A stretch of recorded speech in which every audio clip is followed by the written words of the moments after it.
Tes tes 1 2. Bismillahirrahmanirrahim. Assalamualaikum warahmatullahi wabarakatuh.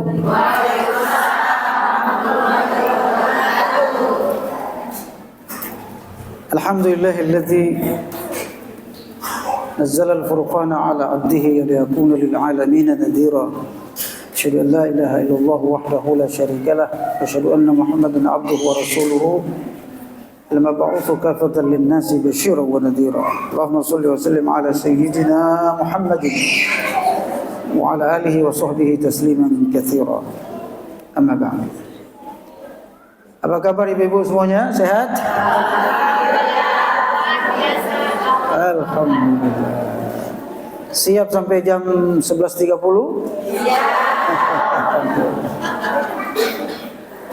Kita alhamdulillah, kita bersyukur ibu-ibu sekalian kepada Allah Subhanahu wa taala atas nikmat Allah. Allah gabungkan kita di kelompok manusia yang suka Quran. Dan itu tidak semuanya manusia. Karena ada orang yang tidak diizinkan oleh Allah Subhanahu wa taala aktif dalam Al-Qur'an. Mereka menolak Al-Qur'an. Wa qala ar-rasulu inna qaumi ittakhadhu hadzal qur'ana mahjura.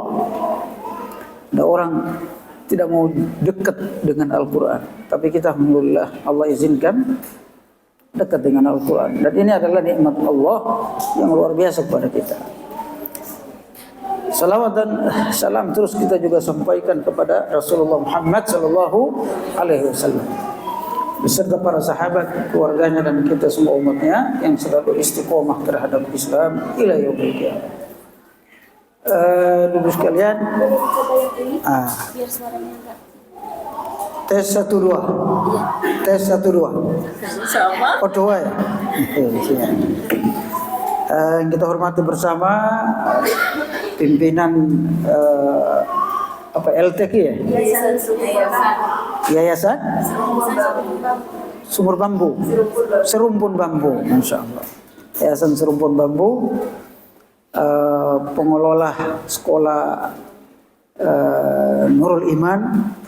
Ya, apa? Jadi Yayasan Serumpun Bambu berusaha berdiri untuk LTQ ya, sebenarnya LTQ ya. Berarti LTQ Yayasan Rumpun Bambu. Cuma sekolahnya aja, sekolah itu ya, Nurul Iman ya. Kita bertempat di sini untuk momen-momen aja. Momen-momen aja, Masya Allah. Dan ibu-ibu semuanya yang saya hormati. Saya mohon maaf, ini bentuknya PDF. Saya belum sempat membuat pakai PowerPoint ya ibu-ibu sekalian. Tapi mudah-mudahan bisa insya Allah di-share aja, bisa dibaca. Ini sudah berapa tahun yang lalu materinya ini, karena saya sering menyampaikan materinya seperti ini. Saya punya pengajian tafsir kurang lebih sudah 10 tahun. Ya, pengajian tafsir sudah kurang lebih 10 tahun. Ibu-ibu juga. Sekarang sudah masuk 7 juz ya. Itu udah hampir berapa tahun itu. Karena setiap minggu. Jadi sudah masuk 7 juz alhamdulillah. Nah, model tafsirnya kayak gini nih. Apa ibu-ibu sekalian dirahmati Allah. Ini surat Al-Alaq, saya diminta untuk menafsirkan surat Al-Alaq ayat 1 sampai selesai ya. Ibu. Surat Al-Alaq kalau kita lihat dinamakan surat Al-Alaq itu dari atau segumpal darah ya. Diambil dari ayat kedua. Iqra bismi rabbikal ladzi khalaq. Khalaqal insana min 'alaq. Diambil dari situ nama surat ini. Makna al-alaq adalah matahari yang memberikan cahaya pada manusia. Menurut para ulama ya. Itu al-alaq. Atau yang lain menafsirkan al-alaq adalah segumpal darah. Ada 2 makna ya. Cahaya matahari, al-alaq juga bisa segumpal darah. Nanti kita bisa lihat. terdiri dari 19 ayat. Ya, surat ini surat Makkiyah, turunkan Mekah. Para ulama sepakat, ya, sepakat, walaupun ada sedikit pendapat mengatakan bahwa yang sepakat itu yang mayoritas ulama tafsir berpendapat bahwa surat pertama yang turun kepada Nabi adalah surat Al-Alaq. Walaupun ada pendapat kecil tidak, mereka mengatakan ada surat Al-Muzammil. Pendapat lain mengatakan surat Al-Mudaththir. Tapi mayoritas para ulama berpendapat bahwa surat ini adalah surat pertama kali turun kepada Nabi Muhammad SAW. 5 ayat pertama. Iqra bismi rabbikal ladzi khalaqal insana Iqra wa rabbukal alladzi Iqra. Jadi 5 ayat itu. Khalaqal insana, apa namanya, 'allamal insana ma lam ya'lam, Iqra wa rabbukal akram alladzi 'allama bil qalam.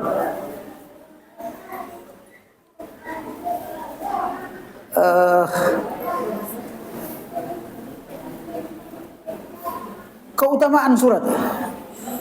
Next. Keutamaan surat. Keutamaan surat ini, ibu-ibu sekalian, di antara keutamaannya yang diriwayatkan oleh Bukhari Muslim, ayat ini atau surat ini adalah tadi saya sudah sampaikan, surat pertama diturunkan dan surat yang dimana Nabi pertama kali melihat Jibril. Karena surat ini, jadi dibawa langsung oleh Jibril alaihissalam kepada Nabi Muhammad SAW, dan Nabi melihat langsung Jibril. Bagaimana bentuk Jibril? Dalam hadis yang lain diceritakan bahwa Jibril itu, ibu-ibu sekalian, ketika Rasul pertama kali melihat Jibril pingsan. Ya, kenapa? Karena kata Rasul SAW, sayap kanannya menutupi barat, sayap kirinya menutupi timur. Gede banget ya malaikat ya. Sehingga Nabi SAW, jadi ketika Jibril turun, ya, sayapnya itu menutupi timur dan barat.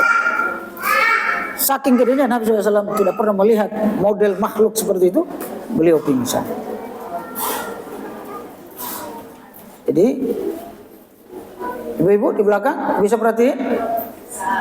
Bisa.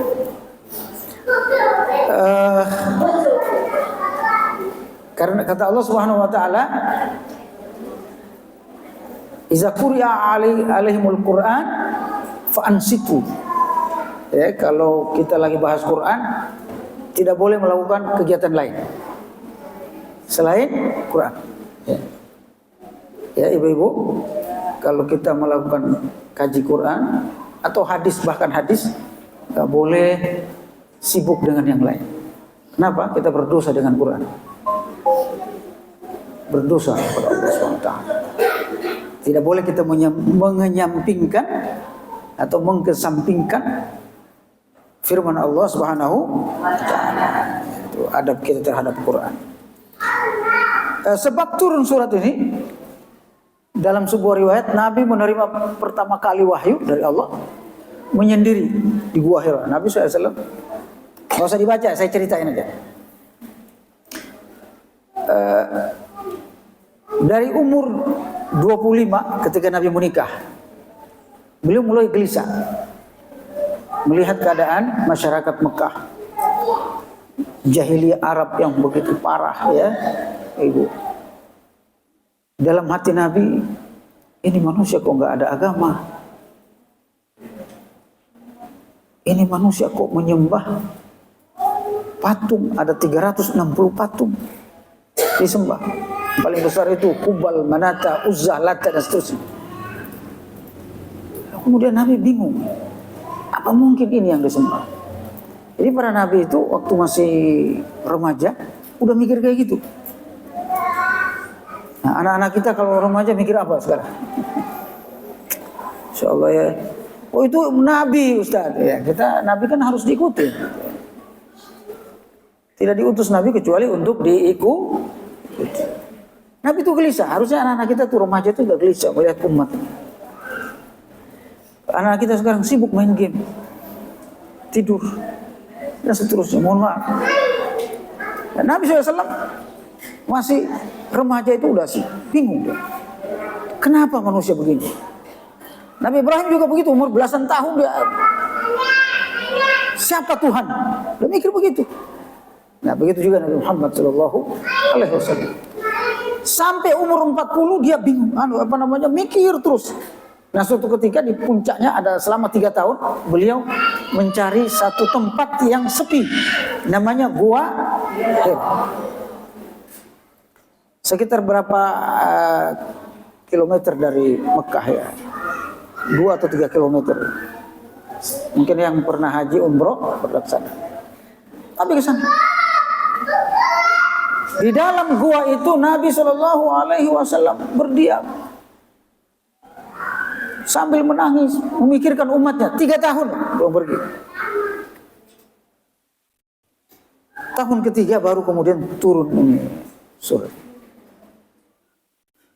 surat Al-Alaq. Tiba-tiba ada suara hadir, ya Muhammad Iqra.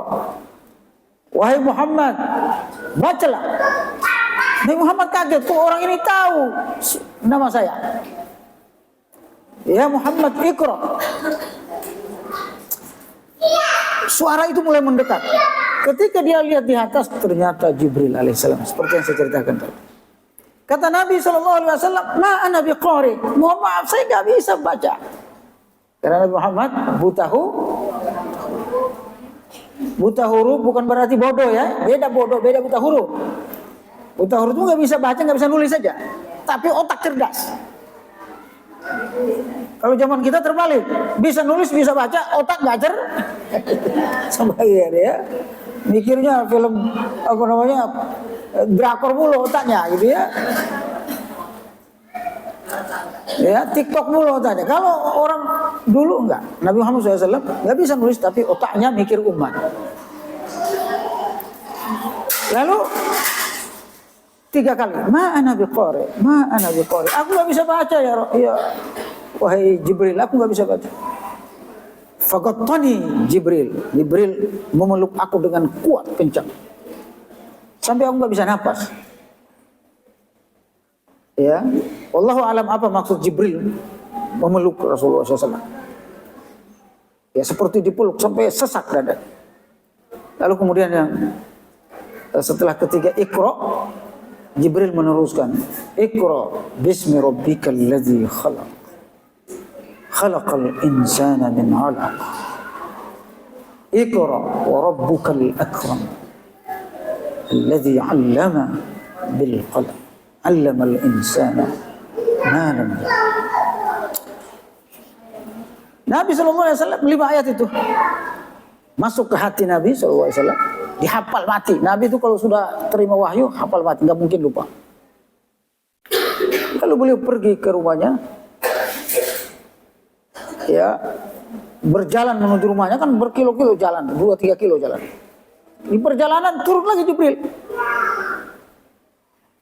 sehingga Nabi SAW menggigil itu. Lalu kemudian sampai di rumahnya Nabi SAW menggigil ketakutan, ya karena ini baru pertama beliau dikasih wahyu, apa maksudnya ini dan seterusnya. Lalu kemudian beliau diselimuti oleh istrinya. Kata Nabi, karena kedinginan, rasa takut sudah bercampur semuanya. Zamilini, selimuti aku wahai istriku. Siapa istrinya yang menyelimuti? Khadijah radhiyallahu anha. Selimuti oleh Khadijah radhiyallahu anha. Tetap Nabi menggigil ketakutan. Istri yang soleha, ibu, perhatikan, melihat suaminya dalam kondisi ketakutan, gelisah, khawatir dan seterusnya, itu sedih. Apa kata Khadijah? Wahai Muhammad, wahai suamiku, fa innaka, sesungguhnya engkau min ahlil khair, orang baik, kamu orang baik. Wa innaka latasilur rahim, engkau selalu menyambung silaturahim.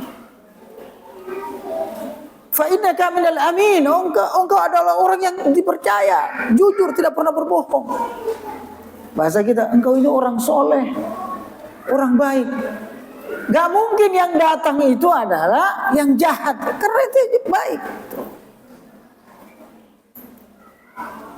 Karena engkau orang baik, nggak mungkin ini sesuatu yang negatif, sesuatu yang buruk, karena engkau orang baik. Begitu mestinya istri memotivasi suami. Jangan diledekin, rasain lo ya. Papa sih begini. Kadang begitu kayak ibu-ibu. Ya, papa sih. Jangan. Suami dalam kondisi lemah, dalam kondisi sedih, dalam kondisi khawatir, harus dikuatkan oleh istri. Itu tugas istri, ya ibu. Kuatkan suami, jangan diledekin, jangan. Ya gua nggak mau tahu, nggak boleh. Ya, kita berkeluarga ini suami istri harus saling mendukung. Lalu kemudian Nabi menjadi kuat dengan dukungan Khadijah. Beliau pergi ke pamannya Ahlul Kitab, Naufal bin Waraqah. Lalu kata Naufal, itu Jibril. Jadi dia minta tolong kepada Ahlul Kitab, Nasrani, agama Kristen yang masih murni, seperti agamanya Nabi Isa asli. Kalau Kristen sekarang udah nggak murni, ya. Nabi Isa dianggap Tuhan, udah nggak murni, udah menyimpang luar biasa penyimpangan. Kata Naufal bin Waraqah, itu Jibril, biasa dia ngantarkan wahyu kepada Nabi yang akan dibaiat, diangkat menjadi Nabi. Berarti suamimu itu, wahai Khadijah, ini kan pamannya. Berarti suamimu itu Khadijah, dia adalah seorang Nabi. Jagain dia. Makin Khadijah itu jagain suaminya. Sampai-sampai kata Rasulullah SAW, Khadijah, aset harta Khadijah itu 50% harta kota Mekah. Itu hartanya Khadijah. Bayangkan ya, 50% aset yang ada di kota Mekah itu milik Khadijah. Tapi semuanya diinfakkan untuk dakwahku, kata Rasul. Ketika meninggal Khadijah radhiyallahu anha, kain kafannya ditutup mukanya, terbuka kakinya. Padahal orang berkorban untuk Islam, untuk agamanya. Subhanallah. Kira-kira mampu gak kita begitu? Mikir ya. Panjang ceritanya, tapi kalau saya cerita mulu ntar gak masuk-masuk tafsirnya. Ada 4 isi kandungan ayat ini. Ya, yang pertama penjelasan tentang anugerah Allah kepada Nabi Muhammad. Yang kedua menjelaskan pembangkangan manusia melalui harta, kekuatan dan seterusnya. Menentang Nabi Muhammad SAW. Yang ketiga menjelaskan sikap Abu Jahal, ya. Yang keempat menjanjikan azab yang pedih, siksa yang berat kepada orang-orang yang berusaha melawan Islam, ya, melawan menjadi musuh dakwah. Kita masuk ke ayatnya. Saya bagi 3 ini kalau nggak salah ayat ini, karena temanya ini. Pertama, tema perintah baca, tulis dan belajar. Kita baca bersama-sama ya, ibu sekalian. A'udzu billahi minasy syaithanir rajim. Bismillahirrahmanirrahim. Iqra bismi rabbikal ladzi khalaq. Khalaqal insana min 'alaq. Iqra wa rabbukal akram. Alladzi 'allama bil qalam. 'Allamal insana ma lam ya'lam. 5 ayat dulu, karena ini yang 5 ayat yang turun pertama kali. kosakatanya alaq itu jamak dari kata alaqah yang berarti darah yang beku. Al-akram pemurah atau maha bijak atas kejahilan manusia. Jadi Allah itu bijaksana, sangat bijaksana, maha bijaksana. Namanya al-akram. Bil qalam pena, tulisan atau garis. Allama mengajarkan. Kita lihat terjemahannya. Ya. Bacalah dengan nama Tuhan Muhammad. Iqra bismi rabbikal ladzi khalaq, yang menciptakan. Iqra bismi rabbikal ladzi khalaq. Khalaqal insana min 'alaq. Dia telah menciptakan manusia dari segumpal darah. Ya. Bacalah dan Tuhanmu lah yang Maha Pemurah, yang mengajarkan manusia allamal bil qalam, ya, yang mengajarkan manusia dengan perantaraan pena, al-qalam. Jadi makanya para ulama nggak bisa lepas dari pulpen, karena dia bagian dari ilmu. Dia mengajar kepada manusia apa yang tidak diketahuinya. Allamal insana ma lam. Ayat ini tafsir ayat, ya sekalian. Tafsirnya ayat 1, 2 dan 3. Ini langsung 3 ayat. Allah memerintahkan kepada Nabi Muhammad, ya, dengan menyeru nama Tuhanmu yang telah menciptakan kamu. Artinya semua perkataan itu, perbuatan Nabi harus, termasuk belajar, harus dimulai dengan nama Allah. Iqra bismi rabbik al-a'la, yang maha tinggi. Aisyah radhiyallahu anha, ya, Atha bin Yasar, Ibnu Umair, Mujahid dan seterusnya. Ini sahabat dan tabi'in. Seperti yang saya jelaskan tadi, adalah wahyu pertama diturunkan Allah kepada Nabi Muhammad pada saat Nabi dalam gua. Jadi ini siapa yang mengatakan ini? Aisyah, Atha bin Yasar, Ibnu Umair. Ibnu Umair anaknya Umar bin Khattab. Mujahid ini tabi'in, dan Ibnu Ishaq. Mengatakan semua ini surat yang pertama kali turun. Jadi kalau ada yang bantah, siapa yang bilang? Aisyah radhiyallahu. Lalu kemudian allamal insana, iqra bismi rabbikal ladzi khalaq, khalaqal insana min 'alaq. Allah menciptakan manusia dari al-'alaq, ya. Ini masih asbabun nuzul.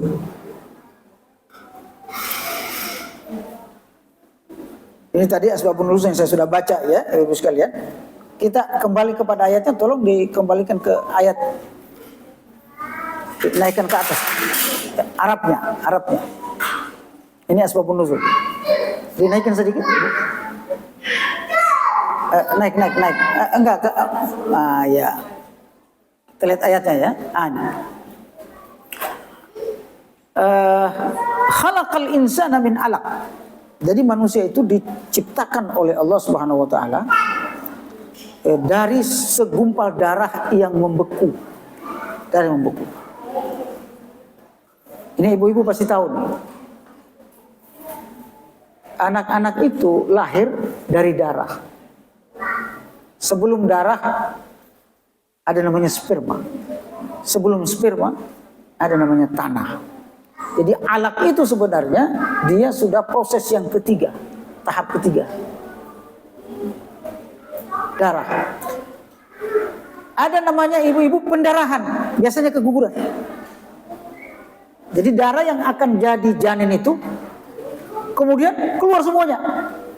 Tidak sempat berproses, darah itu keluar, biasanya keguguran, nggak jadi hamil. Itulah manusia dari darah itu. Jadi ibu sekalian,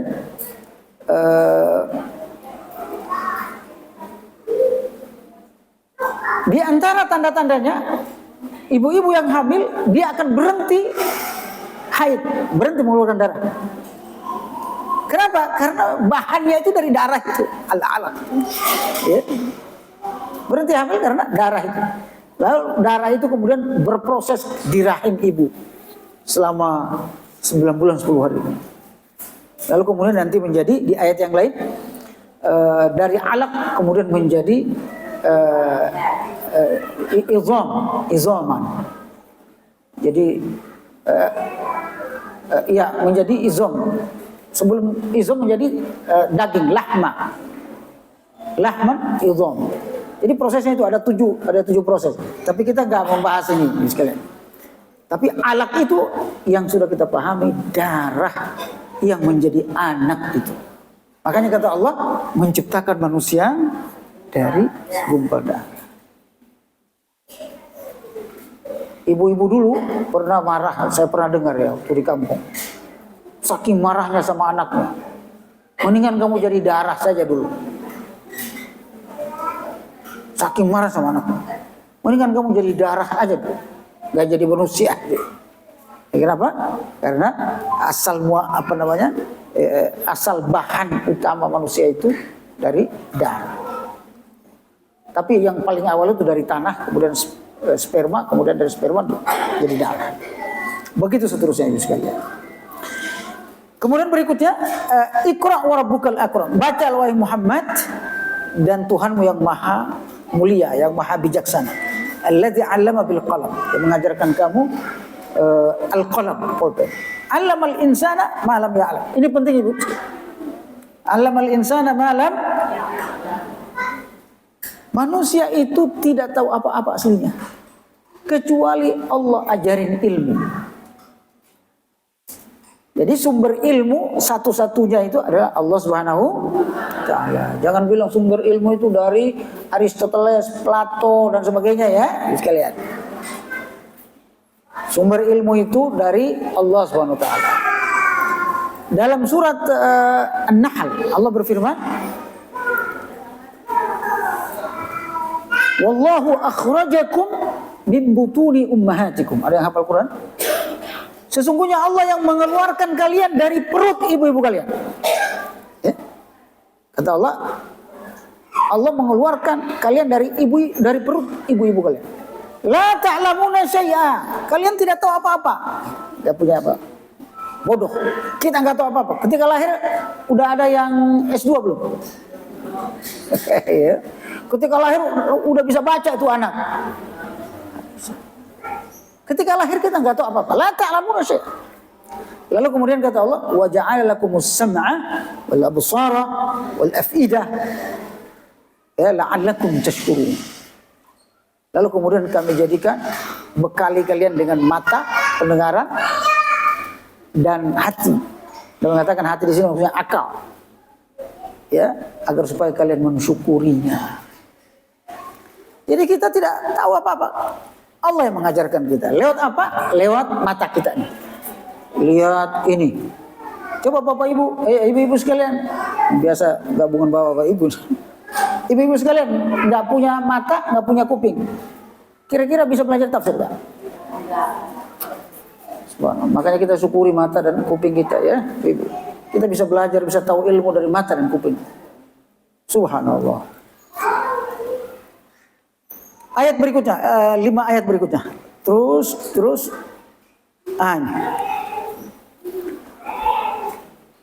1, 2, 3, 4, 5, 6. 6 ayat ini Ibu, judulnya ini membahas tentang pembangkangan dan pengingkaran manusia kepada Allah karena harta dan pengaruhnya sehingga mereka melarang manusia beribadah.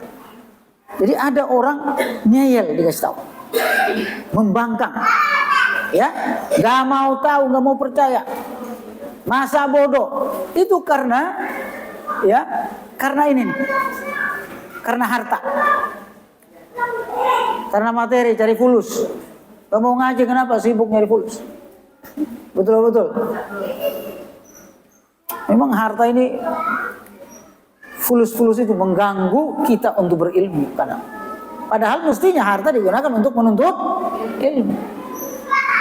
Ya, bayar tahsin, bayar tahfiz kan itu. Tapi karena sibuk mencari ilmu sehingga terjadi pembangkangan, pengingkaran kepada Allah. Apa ayatnya? Kita baca bersama. Kita baca lagi 5 ayat. Bismillahirrahmanirrahim. Kalla innal insana layatgha ar-ra'ahu istaghna. Inna ila rabbika ruj'a ara'aita alladhi yanha 'abdan idza shalla ara'aita in kana 'alal huda aw amara bittaqwa. Layatgha artinya adalah melampaui batas. Istaghna merasa cukup, merasa nggak perlu, nggak butuh, tidak membutuhkan pihak lain. Ini istaghna. Ar-raja'a kembali atau pulang, balik. Raja'a. Terjemahannya, ketahuilah sesungguhnya manusia benar-benar melampaui batas. Kalla innal insana layatgha, sangat melampaui batas. Ra'ahu istaghna. Ya, karena dia melihat dirinya serba cukup. Ngapain lagi sih ngaji? Anak udah sekolah bagus, duit banyak, ya, rumah bagus, mobil banyak. Ngapain sih buang-buang waktu? Istagna namanya kayak gitu. Nggak merasa butuh. Ngapain sih kalau laki-laki? Kenapa sih sholat-sholat di masjid? Habisin waktu. Belum apa-apa udah bangun subuh, termasuk istirahat terus. Kita kan mau kerja, kerja maksudnya fulus, harta. Ar-ra'ahu istaghna, ya, karena dia melihat dirinya serba cukup. Inna ila rabbika ruj'a, sesungguhnya kepada Tuhanmu kamu dikembalikan. Maksudnya, kamu akan mati juga. Ara'aita alladhi yanha, bagaimana pendapat wahai Muhammad tentang orang yang melarang? Melarang apa itu? Abdan idza shalla, seorang hamba ketika mengerjakan salat. Ara'aita in kana 'alal huda, bagaimana pendapatmu jika wahai Muhammad jika orang yang melarang itu, yang dilarang itu, maksudnya yang dilarang oleh Muhammad ya, lagi salat, berada di atas kebenaran. Au amara bittaqwa, atau dia menyuruh manusia bertakwa kepada Allah. Kita lihat tafsirnya. Ibu sekalian, 67 ini. Ini ceritanya asbabun nuzulnya di sini ada sebenarnya ya. Nah, ini cerita ayat 67 ini. Ara'aita, kata Allah Subhanahu wa taala, kalla innal insana la yatgha ra'ahu istaghna. Ini tentang Abu Jahal. Abu Jahal itu kaya, kepala suku pula. Lalu kemudian didakwahi oleh Nabi Muhammad, dia nggak mau. Muhammad, kenapa kamu ajak saya ke Islam? Saya sudah punya Tuhan, saya sudah punya segala-galanya, nggak butuh lagi. Ente ini malah kurang ajar. Coba, Nabi Muhammad ngajak-ngajakin orang ke agama baru, ngapain? Zaman sekarang ada nggak orang begitu? Ngapain ngajak-ngajak baru? Kan udah ada agama kita, maksudnya agama musyrik ya, nyembah patung. Maka turun ayat ini, kata Allah, kalla insana la yatgha, sesungguhnya manusia itu sangat pembangkang. Ini Abu Jahal dan manusia seperti Abu Jahal. Ara'aita ar-ra'ahu istaghna, ketika engkau melihat wahai Muhammad, mereka merasa cukup, tidak butuh Tuhan. Bahkan kalau zaman sekarang nggak butuh Tuhan, nggak butuh lagi. Saya pernah dakwah di Korea, tadi disampaikan ya. Dulu 3 kali